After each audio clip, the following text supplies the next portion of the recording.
नमस्कार विद्यार्थी मित्रांनो, आज आपण विज्ञान व तंत्रज्ञान भाग 2 बोर्डाने घेतलेला 13 मार्च 2026 रोजी झालेला पेपर याची आदर्श उत्तरपत्रिका कशी लिहायची ते या व्हिडिओमध्ये पाहणार आहोत.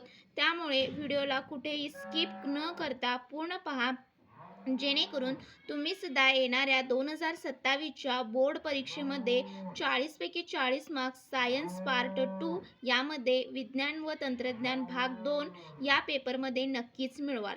तर चला तर विद्यार्थी मित्रांनो, सर्वात आधी तुमचा इथे सीट नंबर अगदी व्यवस्थित अंकात, त्यानंतर अक्षरात लिहून तुम्हाला इथे तुमची सही करायची आहे. त्यानंतर केंद्र क्रमांक लिहून, तर पहा इथे काय करायचं आहे, तुम्हाला विषय असणार आहे science and technology part second. तर यामध्ये पार्ट सेकंड येणार आहे आणि पेपर 2 म्हणजे सेकंड पेपर असणार आहे. 13 मार्च 2026 ही तुमची डेट आहे. पहा, त्या दिवशी महाराष्ट्र बोर्डाने हा पेपर 10वीचा घेतला होता. त्यानंतर उत्तरलेखनाची भाषा असणार आहे इंग्लिश, कारण आपण सेमी इंग्लिश मिडियमवाल्यांचा आणि इंग्लिश मिडियमवाल्यांचा हा 13 मार्च 2026 रोजी झालेला पेपर याची आदर्श उत्तरपत्रिका कशी लिहायची ते पाहणार आहोत.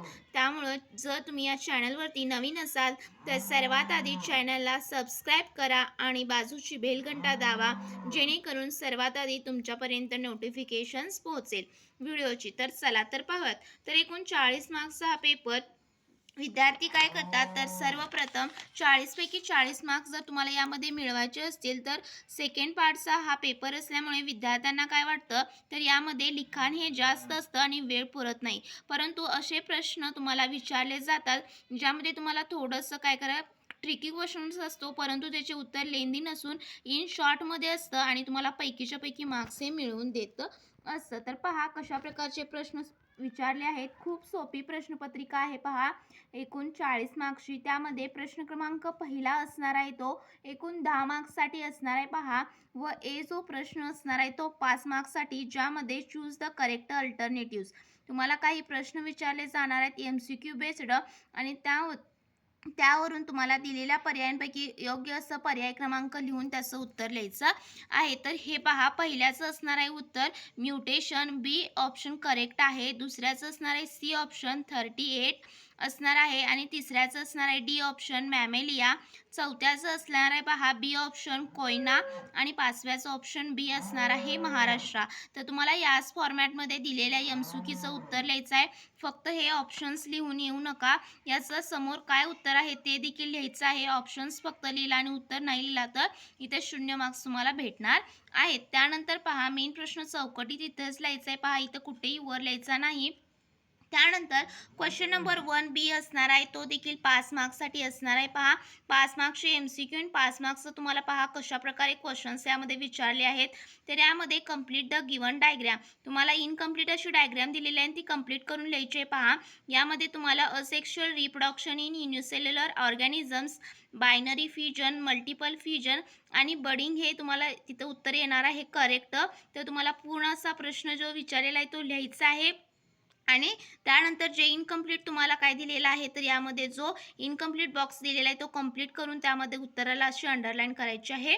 हे 1 मार्क्ससाठी असणार आहे. दुसरा असणार आहे पहा, which day is observed as a किंवा celebrated as a world biodiversity day. तर तुम्हाला माहीत असलं पाहिजे विश्व म्हणजे वर्ल्ड बायोडायव्हर्सिटी डे. तर इथं पाहू शकता जैवविविधता दिन जगात कधी साजरा केला जातो, तर 22 मेला हा केला जातो. हे करेक्ट उत्तर असणार आहे. त्यानंतर पहा, हू आय एम हे पझल ओळखायचं आहे, त्याचं उत्तर असणार आहे डॉली. 1 मार्क्ससाठी परत तुम्हाला क्वेश्चन लिहिण्याची अजिबात आवश्यकता नाही. त्यानंतर चौथा विचारलेला आहे पहा 1 मार्क्ससाठी, मोलिक्युलर फॉर्म्युला ऑफ ॲसिटिक ॲसिडचा मोलिक्युलर फॉर्म्युला तुम्हाला लिहायचा आहे. तर काय आहे पहा, CH3COOH किंवा C2H4O2. तर हा करेक्ट फॉर्म्युला असणार आहे ॲसिटिक ॲसिडचा. त्यानंतर पहा, तुम्हाला एक स्टेटमेंट दिलेलं आहे आणि ते स्टेटमेंट ट्रू आहे की फॉल्स आहे ते लिहायचं आहे. त्याचं एक्सप्लेनेशन लिहिण्याची गरज नाही. तर इथं पहा, मी तुम्हाला समजण्यासाठी ते स्टेटमेंट लिहिलेलं आहे. तुम्ही परीक्षेमध्ये लिहू शकता किंवा ते काय करू शकता, फक्त त्याचं उत्तर, त्याचं प्रश्न क्रमांक लिहून त्याचं उत्तर काय आहे ते लिहू शकता. तर पहा, chairman of the national disaster management is the sarpanch. हे स्टेटमेंट फॉल्स म्हणजे चुकीचं आहे. तर अशा प्रकारे क्वेश्चन नंबर 1 पाहायला एकूण 10 मार्क्ससाठी तर अशा प्रकारे सोडवायचा आहे. त्यानंतर पहा पुढचा असणार आहे क्वेश्चन नंबर 2 आणि हा तुमचा असणार आहे तो देखील एकूण 10 मार्क्ससाठी, ज्यामध्ये तुम्हाला क्वेश्चन नंबर 2 असणार आहे ए हा गिव्ह सायंटिफिक रिझन्स. 3 तुम्हाला काय विचारलेले आहेत यामध्ये गिव्ह सायंटिफिक रिझनसाठी क्वेश्चन विचारले आहेत आणि त्यातील कोणतेही तुम्हाला 2 सोडवायचे आहेत. पहा सेकंड सोडवलेला आहे, खूप सोपा आहे. काय प्रश्न विचारलेला त्याचं सायंटिफिक रिझन्स लिहायचं आहे. पहा the body temperature of reptiles is not stable. तर रेप्टाइलचे जे बॉडी टेम्परेचर आहे ते स्टेबल नसतं, याचं गिव्ह रिझन्स पहा. तर एकूण तुम्हाला 4 असे पॉईंट्स लिहायचे आहेत. पॅरेग्राफ्समध्ये अजिबात याचं उत्तर लिहायचं नाही, नाहीतर तुमचं मार्क्स हे 0 मिळणार आहेत. 0 म्हणजेच तरी तुम्हाला मार्क्स त्याला देणारच आहेत, कारण तुम्ही जर करेक्ट उत्तर लिहिलं असेल. परंतु पैकीच्या पैकी म्हणजे 2 मार्क्स भेटणार नाहीत पहा, कारण तुम्ही त्याचं व्यवस्थित अगदी असं मुद्देसूद उत्तर लिहिलं नसल्यामुळे. तर पहा रेप्टाइल्स आर पोइकिलोथर्म्स म्हणजेच कोल्ड ब्लडेड ॲनिमल्स आहेत. Unlike homeothermic animals like mammals and birds, they are unable to regulate their body temperature internally. Their body temperature depends directly on the external surrounding.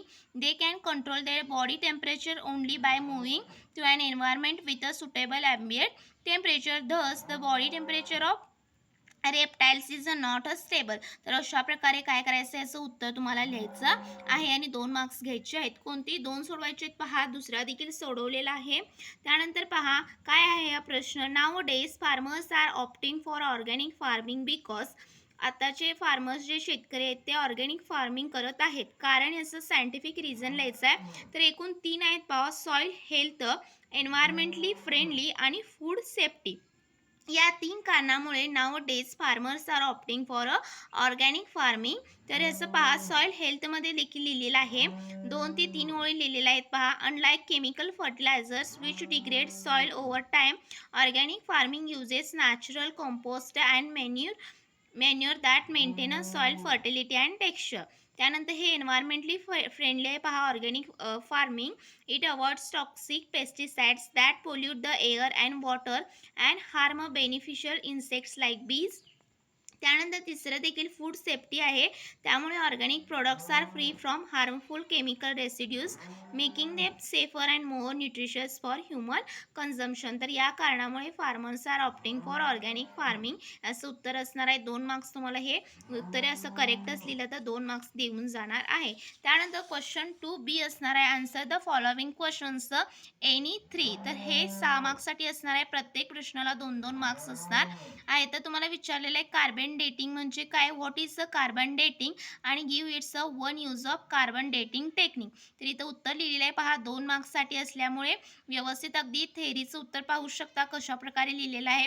Carbon dating consumption of animals and plants stops after death and only the decaying processes of C14 takes place continuously. त्यानंतर the ratio of C14 to C12 changes constantly with time as C12 is non-reactive in dead plants and animals. तर यालाच calculated by carbon डेटिंगनं केलं जातं. त्यानंतर बघा एक use लिहिलेला आहे one use of carbon dating टेक्निकचा, प्रायमरीली युज्ड इन पॅलेंटॉलॉजीमध्ये किंवा and anthropology to determine the age of human fossils and ancient manuscripts. तर अशा प्रकारे तुम्हाला काय करायचं आहे, एकूण 2 मार्क्ससाठी म्हणजे कार्बन डेटिंगच्या ह्याला 1 मार्क्स असणार आहे डेफिनेशनला आणि 1 यूज तुम्ही लिहिला तर त्याला 1 मार्क्स, म्हणजे एकूण 2 मार्क्सचा हा प्रश्न तुम्हाला अगदी सोपा विचारलेला आहे बोर्डाच्या परीक्षेत. त्यानंतर दुसरा असणार आहे कंप्लीट द गिवन टेबल. तुम्हाला एक इनकम्प्लीट टेबल दिलेला आहे, त्यामध्ये कंप्लीट करायचं आहे पहा. त्यामध्ये प्रोटीन आणि नेम ऑफ ऑर्गन दिलेलं नाही इन्सुलिनचं आणि ह्याचं प्रोटीन दिलेलं नाही बोन्सचं. तर बोन्समध्ये प्रोटीन असतं ओसियन आणि इन्सुलिन नेम ऑफ ऑर्गन हे कोण प्रोटीन सिक्रेट करतं तर पँक्रियास. तर अशा प्रकारे तुम्हाला ह्याचं 2 मार्क्ससाठी खूप सोपं आहे, त्यामुळे लक्षात ठेवायचं बोन्समध्ये कोणतं प्रोटीन असणार आहे, बोन्स कोणत्या प्रोटीन ओसियन आणि पँक्रियास हे इन्सुलिनपासून बनलेलं असते. लक्षात ठेवायचे 2 मार्क्स पहा तुम्हाला इझिली विदाउट रायटिंग थेअरी. हे तुम्हाला अशा प्रकारचे खूप सोपे प्रश्न विचारलेले आहेत आणि पार्ट सेकंड हा असा विषय ज्यामध्ये तुम्हाला समजून घ्यायचा आहे पहा सायन्स. आणि तुम्हाला जर इंग्रजी जर व्यवस्थित येत असेल तर तुम्ही अगदी ते क्वेश्चन समजून घेऊन लगेच लिहू शकता उत्तर. अगदी इन शॉर्टमध्ये मी तुम्हाला व्हिडिओच्या सुरुवातीला सांगितलेलं आहे, इन शॉर्टमध्ये उत्तर विचारलेलं आहे. 1 मार्क्ससाठी हा आणि 1 मार्क्ससाठी हा आहे. फक्त 1-2 वर्ड्स लिहायचे आहेत आणि 2 मार्क्स घेऊन जायचे आहेत. त्यानंतर पहा पुढचा असणार आहे 2 मार्क्ससाठी advantages of the hydro electric power project. तर पहा क्वेश्चन 2B मधला 4th क्वेश्चन्स आहे. याचं देखील उत्तर तुम्हाला 2 मार्क्ससाठी विचारलेलं असल्यामुळे 4 पॉईंट्स ॲटलिस्ट लिहायचे आहेत. तर पहा काय आहेत ॲडव्हांटेजेस. तर since no fuel is burned in hydroelectric power generation, there is no pollution resulting from the combustion of fuels. If there is a sufficient water storage in the dam, it is possible to generate electricity as when necessary. Although the water reservoir is used for power generation, it can be replenished during the rainy season, leading to uninterrupted power generations. तर याचे ॲडव्हांटेजेस म्हणजे फायदे काय आहेत hydro electric power प्रोजेक्टचे, हे तुम्हाला लिहायचं आहे. 2 मार्क्ससाठी आहे पहा. हा देखील थेअरीचा क्वेश्चन्स आहे. व्यवस्थित अगदी याचं उत्तर तुम्हाला पॉईंटमध्ये लिहायचं आहे, पॅरेग्राफमध्ये लिहित बसू नका. इथं क्वेश्चन 2 एंड झालेला आहे पहा. त्यानंतर क्वेश्चन 3 असणार आहे. एकूण 15 मार्क्ससाठी असणार आहे आणि त्यामध्ये प्रत्येक प्रश्न तुम्हाला 3-3 मार्क्ससाठी असणार आहे. Answer the following questions any 5. कोणतेही 5 अटेंड करायचे. तुम्हाला जो प्रश्न सोपा जातो, ज्या प्रश्नाचं उत्तर तुम्हाला लिहायला सोपं जातं, तो प्रश्न तुम्हाला अटेंड करायचा आहे. तर सेकंड सोडवलेला आहे पहा. खूप सोपा विचारलेला. मायटोसिस ऑकर्स कुठं होतं, तर सोमॅटिक सेल्स आणि stem cells of the body, 1 मार्क्ससाठी. त्यानंतर तुम्हाला काय करायचे आहे, त्यामधला सब क्वेश्चन्स विचारलेला आहे पहा. बी 4 स्टेजेस ऑफ कॅरिओकायनासिस. तर याचं तुम्ही डायग्राम देखील काढली तरी चालेल, तुम्हाला वेळ असेल तर पेन्सिलने काढायचे पहा डायग्राम. प्रोफेज, मेटाफेज, ॲनाफेज आणि टिलोफेज, हे जे 4 स्टेजेस आहेत कॅरिओकायनासिस, ते तुम्हाला लिहायचे आहेत आणि काय करायचं आहे, तर यामध्ये त्याचं एक्सप्लेनेशन देखील व्यवस्थित अगदी 4 स्टेजेस लिहून त्याचं पुढं एक्सप्लेनेशन लिहायचं आहे आणि पॉईंट वाईज म्हणजे असं लिहायचं आहे पहा. आणि 2 मार्क्स ते घेऊन जायचे आहेत. तुम्ही व्हिडिओ स्टॉप करून पाहू शकता कशाप्रकारे उत्तर लिहिलेलं आहे. त्यानंतर पुढचं असणार आहे पहा. 3 मार्क्ससाठी तुम्हाला काय केलेलं आहे, 3 असे सब क्वेश्चन्स विचारले आहेत. एंडेंजर्ड स्पेसिसचं नाव लिहा. तर कोणते आहेत ते, लायन टेल्ड मंकी आणि लेझर फ्लोरिकन, 1 मार्क्ससाठी. त्यानंतर रेअर स्पेसिस लिहा. रेड पांडा आणि मस्क डिअर, हे 1 मार्क्ससाठी असणार आहे. त्यानंतर पहा पुढचा असणार आहे व्हल्नरेबल स्पेसिस, तर टायगर आणि लॉयन. तर थर्ड क्वेश्चनमध्ये असे 3 सब क्वेश्चन्स विचारले होते. तर तुम्हाला ते माहीत पाहिजेत पहा, कोणकोणते स्पेसिस व्हल्नरेबल आहेत, कोण एंडेंजर्ड आहेत, कोण रेअर स्पेसिस आहेत, आणि त्यांची फक्त नावं लिहायची 2-2 आणि 1-1 मार्क प्रत्येकी सब क्वेश्चन्सला घेऊन जायचे. म्हणजे एकूण 3 मार्क्सला किती सोपा प्रश्न विचारलेला पहा. त्यामुळे तुम्ही अगदी जी थेअरी असते पहा, सायन्स पार्ट 2 ज्या पुस्तकातील, ती थेअरी व्यवस्थित वाचून जायची आहे. त्यानंतर 4th क्वेश्चन्स देखील 3 मार्क्सला आहे पहा. एकूण 5 क्वेश्चन्स सोडवलेले आहेत. आतापर्यंत आपण 2 क्वेश्चन्स पाहिले म्हणजे 6 मार्क्सचे. चौथा जो असणार आहे तो देखील 3 मार्क्ससाठी असणार आहे पहा. Which primary fuel is used in thermal power plants, तर कोल असणार आहे पहा. आणि तुम्हाला कोणते 2 problems associated with thermal type of power generations, त्याचे 2 प्रॉब्लेम्स लिहायचे, तिथं लिहिलेले आहेत पहा. Air pollution caused due to कशामुळे, burning of coal, release of soot particles in the environment, आणि ते हार्मफुल असतात आपल्याला, त्यामुळे ते थर्मल टाईप ऑफ पॉवर जनरेशनचे हे प्रॉब्लेम्स असणार आहेत. एकूण 3 मार्क्ससाठी पहा. पहिला असणार आहे ए 1 मार्क्ससाठी आणि बी असणार आहे 2 लिहिला तर 2 पैकी 2 मार्क्स, म्हणजे एकूण या प्रश्नाला चौथ्या 3 मार्क्स तुम्हाला मिळणार आहेत.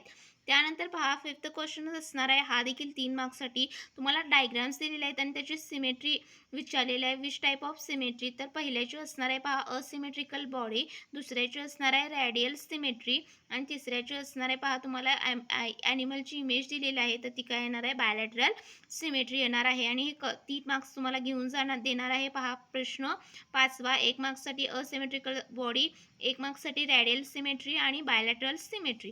त्यानंतर पुढचा असणार आहे पहा 6th क्वेश्चन असणार आहे पहा क्वेश्चन 3 मधला. हा देखील 3 मार्क्ससाठी. तुम्हाला इनकम्प्लीट अशी एक ॲक्टिव्हिटी दिलेली आहे, ज्यामध्ये झॅन्थन गमचे युजेस तुम्हाला लिहून कंप्लीट करायचे आहे पहा. तर झॅन्थन गमचं युजेस कुठे कुठे केले जातात, तर chocolates, pigments, fertilizers, weedicides, toothpaste, high quality paper. तर असे एकूण तुम्हाला किती लिहायचे आहेत पहा, एकूण 6 दिलेले आहेत इनकम्प्लीट बॉक्सेस आणि ते कंप्लीट करून लिहिला तर तुम्हाला 3 पैकी 3 मार्क्स इथे मिळणार आहेत. खूप सोपे प्रश्न आहेत. व्हरायटी ऑफ क्वेश्चन्स यामध्ये असणार आहेत, त्यामुळे घाबरून जायचं नाही. फक्त थेरीज आहे, इंग्लिशमध्ये लिहावं लागतं म्हणून काही काही विद्यार्थी इंग्लिश मीडियममधून मराठी मीडियममध्ये स्विच करतात, परंतु तसं करू नका. जर तुम्हाला इंग्लिश तुमचं इम्प्रूव्ह होणार असेल, पुढं तुम्हाला सायन्सला घ्यायचं असेल तर अजिबात सेमी किंवा इंग्लिश मीडियममधून मराठीमध्ये मीडियममध्ये स्विच करू नका. खूप सोपे प्रश्न असतात आणि तुम्ही आउट ऑफ आउट याला मार्क्स घेऊ शकता 10वीच्या परीक्षेमध्ये. त्यानंतर पहा, अनेक एक्स्ट्रा क्वेश्चन्स तुम्हाला मी सोडून दाखवलेला आहे बोर्डाने. खूप सोपा हा देखील प्रश्न विचारला होता. 6 materials in the first aid बॉक्समधले कोणतेही 6 तुम्हाला मटेरियलची नावं लिहायची आहेत. तर मी ते एकूण 8 लिहिले आहेत. तुम्ही व्हिडिओ थोडासा स्टॉप करून 1 बाय 1 वाचू शकता, याची प्रॅक्टिस करू शकता. एकूण 3 मार्क्ससाठी 6 लिहायचे आहेत. पहा, मी 8 लिहिलेले आहेत. तुम्ही एक्स्ट्रा 10 लिहिले तरी चालेल, परंतु तुम्हाला त्याची नावं व्यवस्थित करेक्टच लिहायची आहेत, माहीत असली पाहिजेत. अशा तऱ्हेने क्वेश्चन 3 आपण पूर्ण पाहिला. त्यानंतर पुढचा क्वेश्चन असणार आहे पहा, क्वेश्चन 4 असणार आहे. एकूण तुम्हाला answer the following questions any 1-2 question विचारलेले आहेत, त्यापैकी कोणता एक क्वेश्चन सोडवायचा आहे. 5 मार्क्ससाठी असणार आहे. तुम्हाला पहा, तिथं मेल रिप्रोडक्टिव्ह सिस्टीमची ह्युमन मेल रिप्रोडक्टिव्ह सिस्टीमची डायग्राम किंवा फिगर दिलेली आहे आणि त्यावरून 5 प्रश्न विचारलेले आहेत. ते तुम्हाला माहीत असले पाहिजेत. त्याची उत्तर तुम्हाला काय असली पाहिजे तर लिहायची आहेत आणि ती डायग्रामचं तुम्हाला व्यवस्थित स्टडी करून जायचं आहे पहा. आणि त्या डायग्राम्समध्ये कोणत्या पार्टला काही नाव आहेत हे देखील तुम्हाला काय करायचं आहे, प्रॅक्टिस करायचं आहे. फक्त तुम्हाला काय विचारलेलं आहे, डायग्राम काढायची नाही, फक्त दिलेल्या क्वेश्चन्सचा आन्सर लिहायचा आहे पहा. तर दिलेली फिगर काय शो करते तर human mail reproductive system, 1 marks तुम्हाला देऊन जाणार आहे. त्यानंतर सेकंड असणार आहे, दिलेल्या जे मेल रिप्रोडक्टिव्ह सिस्टीम आहे त्यामध्ये ग्लँड्सची नावं लिहा. तर इथं तुम्हाला माहीत असलं पाहिजे, सेमिनल व्हेसिकल्स, प्रोस्टेट ग्लँड आणि काउस्पर ग्लँड्स 1 मार्क्ससाठी. त्यानंतर तिसरा प्रश्न देखील 1 मार्क्ससाठी, duct which is duct in the given male reproductive system, तर vas deferens is the duct in the given system. त्यानंतर फोर्थ असणार आहे, what is the length of the human sperm, तर याचं देखील तुम्हाला उत्तर माहीत असलं पाहिजे.